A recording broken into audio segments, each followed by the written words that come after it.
Deborah was looking out the window, and all her attention was directed toward one figure. A man was walking down the street, who by all signs was homeless. Shabby clothes, a kind of hopelessness in his eyes, several bags and a backpack with belongings. More than once the woman had seen him sleeping on a park bench or begging near the local supermarket. Sometimes he mowed a neighbor's lawn or shoveled snow. He also picked up plastic bottles and waste paper, and probably got at least some money for it afterwards. Deborah did not think much about how he came to such a life. But she had her own stereotypes in her head. If he was homeless, then most likely he drank a lot, and that is why he descended to such a life. Despite such thoughts, she still never once saw him drunk. On the contrary, he was always humble and did not disturb anyone. Deborah was not afraid of him and did not judge him, but she still felt sorry for him. And today Deborah was supposed to get new furniture. But there was nowhere to put it, so she had to get rid of the old furniture first. But the woman was very busy and remembered about it at the last moment. The furniture was in good condition, and Deborah arranged to give it to a charity center, where it would be given to people in need. But the problem was that the center's car was being repaired.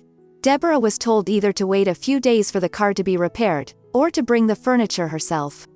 As she looked out the window at the homeless man, the thought occurred to her to ask him to help her load the furniture into her pickup. She ran down the street and asked him for help. The man agreed. His name was Rick, and he turned out to be very nice to talk to and very efficient. He partially disassembled the furniture so that it took up less space and carefully loaded it into Deborah's car. Then they drove to the center, where Rick unloaded and reassembled everything as it was. It all took them a few hours. When Rick and Deborah returned, the woman handed him money and offered him hot tea and sandwiches. The man agreed, but said he would wait for her by the car. The woman went home, and 5 minutes later she returned with a bag containing several sandwiches and a cup of tea. When Rick had finished his tea, he thanked Deborah for being so kind to him. After that, he went about his business and Deborah went about hers. From that day on, Deborah often treated Rick with sandwiches if she saw him near the house. He was well-mannered and not cheeky, always said hello and was ready to help. And then Deborah decided to change her life a little. The fact is that her mother died exactly 1 year ago, and she left her a suburban home as an inheritance. The house needed care and some repair. The first thoughts that came to Deborah were to sell the house. But after some thought and advice from friends, she changed her mind and decided to keep it after all. She had a remote job, so she could afford to live there for a few warm months to get away from the big city. One thing that frightened her was how she could live alone in a house where there was always something to be done and repaired.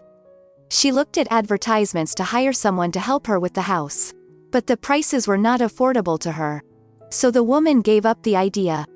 And then she came up with what she thought was a great idea. There was a small guest house on the property.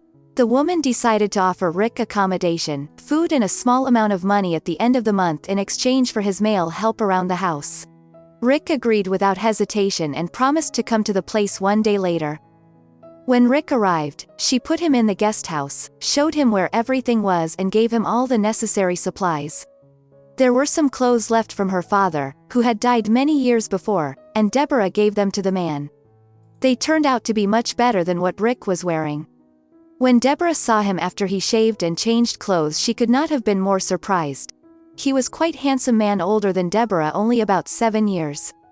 She did not ask him about his difficult fate, but simply fed him and told him about his job. Soon the woman was pleasantly surprised. Rick turned out to be very hard-working and with golden hands. The man did a lot of tasks in a short period of time. He replaced broken windows, cleaned the pond, repainted the terrace and porch and restored the fence. The roof of the house was leaking in a few places and he re-roofed those sections. Then Rick suggested making a patio and barbecue area in the backyard. Deborah gladly agreed to arrange such a place for relaxing. One evening after Rick finished the fire pit and patio, they roasted sausages and drank tea. That's when Rick told her his story. It turned out that in the past he got a profession as a tiler. For a long time he worked for other people, but eventually he wanted to work for himself. He opened a construction company, took a loan from the bank to develop his business. But swindlers deceived him, and he suddenly lost everything, his apartment and money. Even his fiancée left him at this difficult moment. But Rick did not blame the woman. After all, anyone wants stability and prosperity, and he had nothing more to offer than problems at the time. Then he wanted to make some extra money and went to work in another state. But on the way he was beaten and robbed. And that's how he ended up here, homeless and without money. He was so depressed about all the bad luck that he didn't even report it to the police. He just wandered around like so many other homeless people. Deborah sympathetically said that things would get better one day, and that God never leaves good people alone. Several months passed like that. The summer was coming to an end, and their agreement was about to expire. Deborah loved living in the suburbs, away from the noise and crowds of the city. She began to seriously consider staying here longer. One day during a dinner together on the terrace, Deborah hinted to Rick that soon it was time to go back to the city. And suddenly she saw worry in his eyes. Rick put the spoon away, looked at Deborah and asked her to stay here. He said that he would look after the house, and that she did not have to pay him for it. In return, he would have a roof over his head and be indebted to Deborah. The woman was pleased with the offer, and said that in that case she would stay too, and everything would be as before. In the autumn, Deborah decided to make small repairs in the bathroom and kitchen. She wanted to replace the tiles and redo the ceilings. They bought all the necessary materials, and the man with his professional skills did everything at the highest level. In the winter, Rick shoveled the snow on the property and also helped Deborah's neighbors with the snow. He soon made friends with several elderly couples who learned that Rick was tiling and repairing, and soon hired him. So the man went back to his job. He gained a reputation as a neat worker, and he started earning good money. With Deborah's help, he regained his documents and driving license. And a completely different life began. Deborah could not imagine how she lived without him. Over time, they realized that between them there was not just friendship and mutual gratitude, but true love. Quiet and calm, but a real feeling. A year later, they got married and had a daughter. Rick turned out to be a good man, on whom Deborah could rely and not expect any trickery from him.